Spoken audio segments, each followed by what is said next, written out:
very powerful imagery there. Women in burqa taking charge of their life, showing their faces.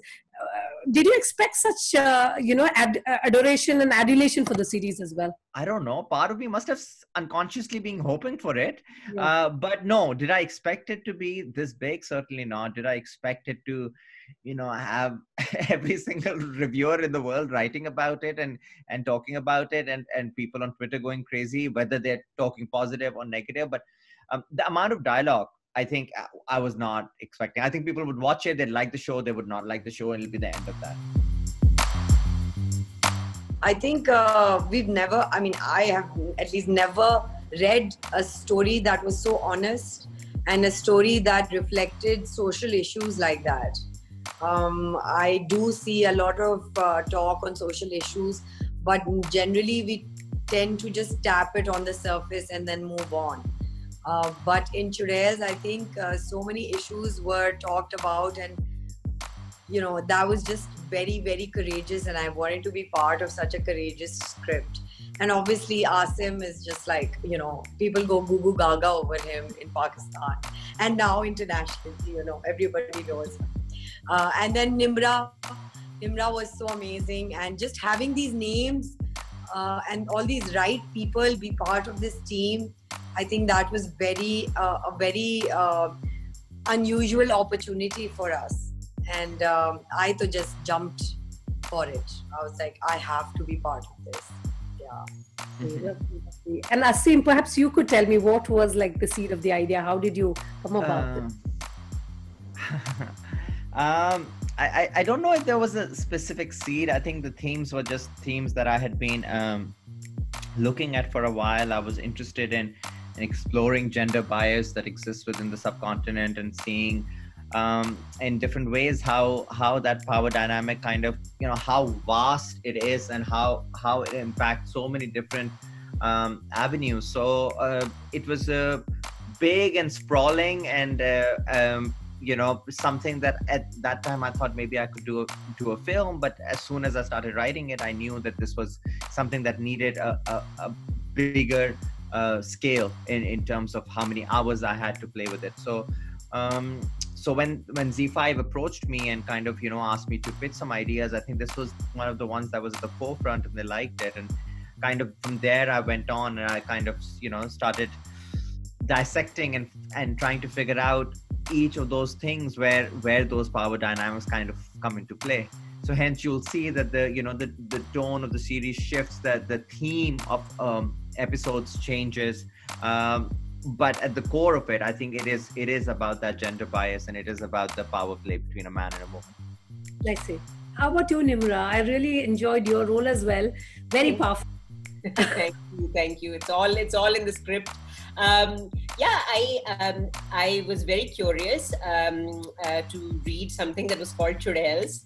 I went to meet Asim, and I'd not met him before. I'd not seen his work. I'd not, I didn't know very much about. I'd read lots of great reviews about Cake, but I hadn't seen it. And so for me, Churels was like the first of his work that I saw, and I was, pretty much blown away. And then I kept thinking, I kept turning the pages to see if something would go wrong in this, in how much I liked the script. But I liked everything about it. To tell you the truth, I really didn't think that much about, that we were going to go and do the first, sort of how people are describing the first feminist series. I just thought that this was, a very well told story about women, and with great dialogue and great, lots of thrills and action. And for me, that was a real first. That was the first that I'd seen in a script like that women were doing the action, they were driving the action, they were the protagonists, they were the heroes and the villains and everything, there was, it was all women. So, but I still didn't think that it would, translate so much into, this, that people are talking about, that how we meant it to be the first feminist. There was, I think, Asim, there's like, it was not that. No, there was no conversation कि हम feminism का झंडा उड़ाने जा रहे हैं अब.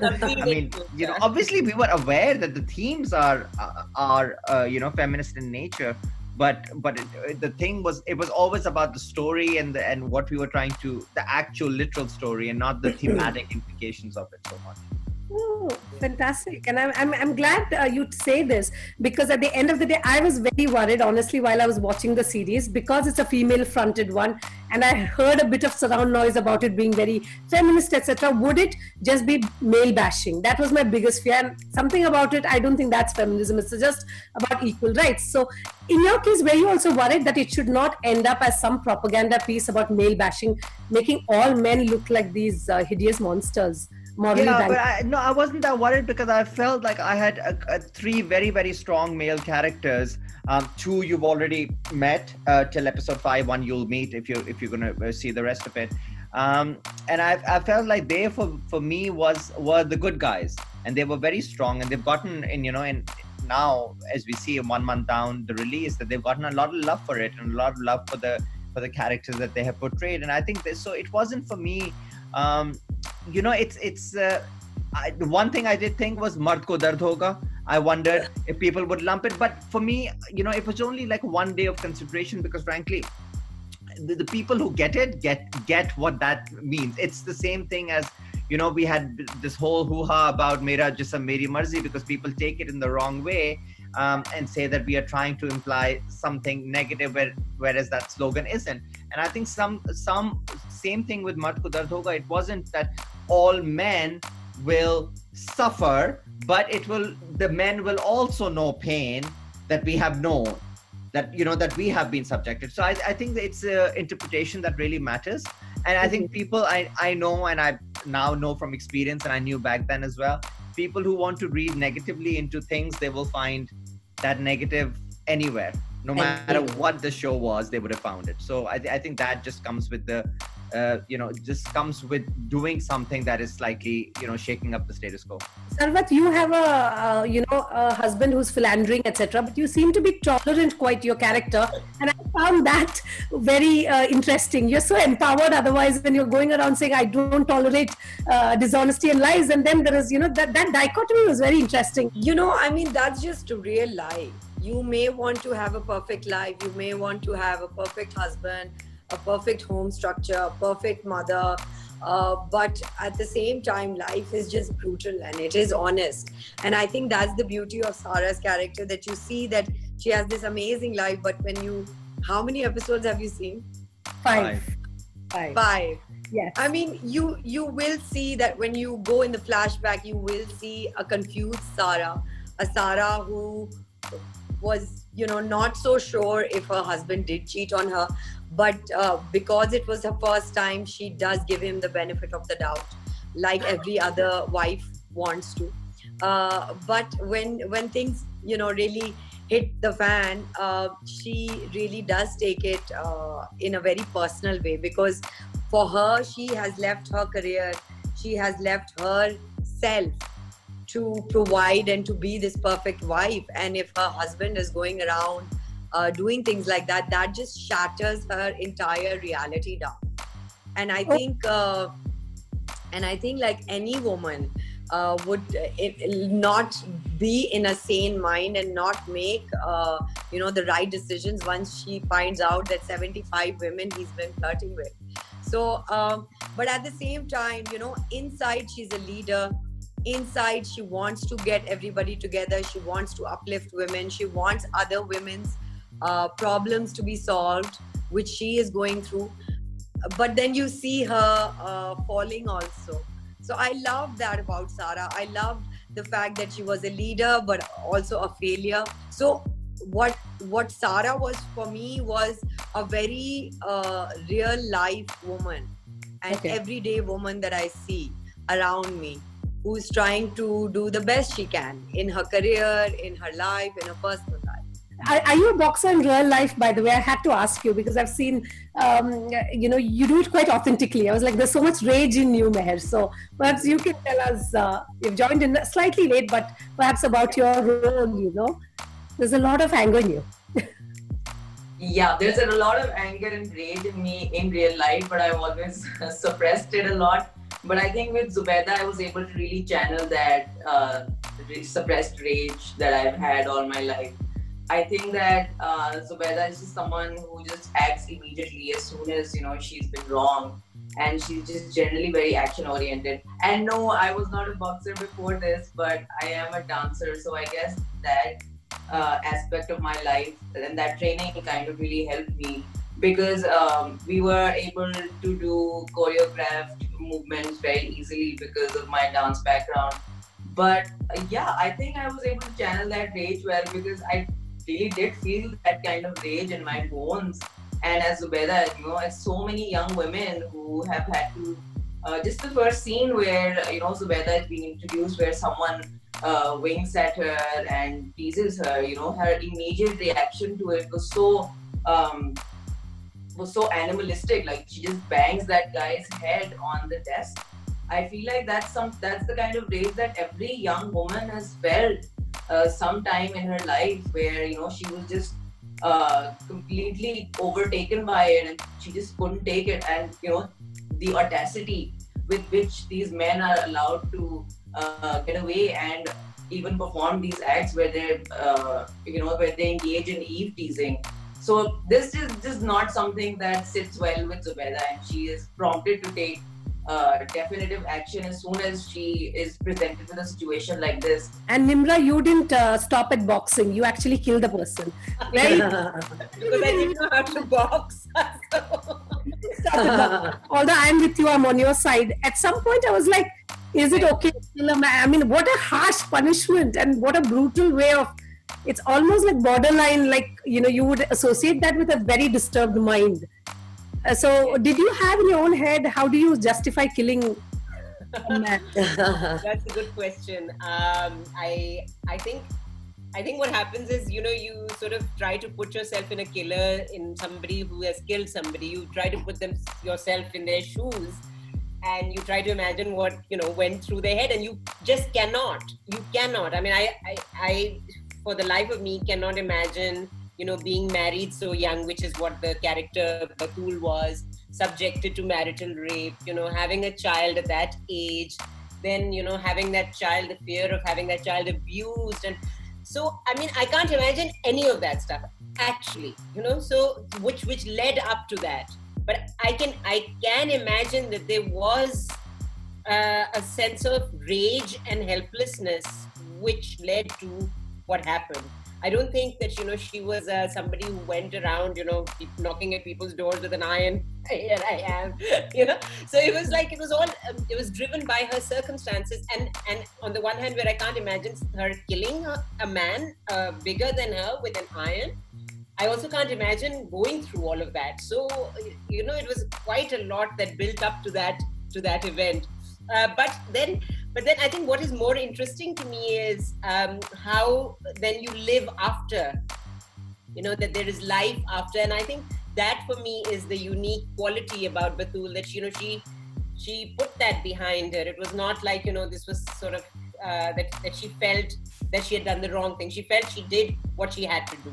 Asim, where is all this anger coming from? I have to know. I was like, it's not my anger, my personal anger. Luckily, I'm born a man and sitting very comfortably in a privileged life. It's not my anger. It's the anger of everyone who is not sitting in my chair, and who is not going through the oppression, and who is not belonging to a marginalized gender or a marginalized community.